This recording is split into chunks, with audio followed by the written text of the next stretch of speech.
Сайн бацхан та бүхэнд энэ өдрийн мэнд хүргэе. Намайг Алтан гэрэл гэдэг байгалийн төхөөрөмж музей эрдэм шинжилгээний ажилтан шувууны хэсгийг бол хариуцж ажилладаг.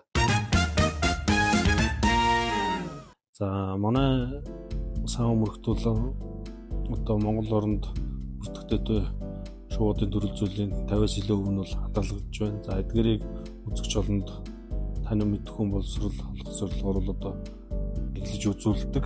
За шувуу судлаач хүн бол эдгээр цуглуулгад одоо дүн шинжилгээ хийх, таньж тодорхойлох, дээрээс нь үзэгчдэд одоо ямар дарааллаар, ямар чиглэлээр дэглэж үзүүлэх үү тэр талаар бол одоо тогтож ажилладаг.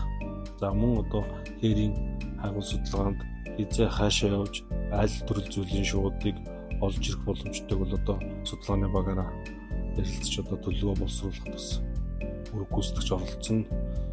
За музейн сайн өмөрхт одоо хэдэн зүйлийн ямар шууд, ямар тоо хэмжээтэй байгааг мөн одоо гаргаад одоо аль чиглэлийн төрөл зүйлийн шуудыг нэмж цуглуулах шаардлагатай байна. Хэрэгцээ шаардлага байна.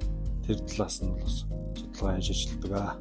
За музейн шувуу судлаачийн онцлог бол одоо бусад хүрээлэн ихтэй сургуулиудын одоо шувуу судлалын чиглэлээр ажиллаж байгаа хүмүүсээс арай өөр одоо шувууг агнах шаардлагатай тохиолдолд одоо агнах, за мөн одоо дөрвөр бол одоо чихмэл гэж одоо эцсийн бүтээгдэхүүн мөн одоо соёлын үйлдвэрлэл явуулдаг үгүй юм бол одоо онцлог. За үзэгчдэд одоо ард түмэнд бол одоо танин мэдэх хүн боловсрол болох зөв мэдээлэлээр хангах бол одоо үндсэн үүрэгтэй ажилладаг.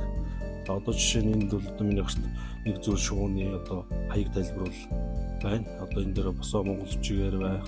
За дээрэс нь кирилл бичгээр, за мөн одоо англи, за дээрэс нь латин нэрээр бол одоо ингэж бичсэн байгаа. За сүүлийн үед бол бид манай музейн ажилчид бол одоо VR, ER технологи, за мөн одоо QR код зэргээр бол одоо үзэгчдэд хаяг тайлбарыг хүргэж ажиллаж байгаа нь бол одоо сонцлог байна.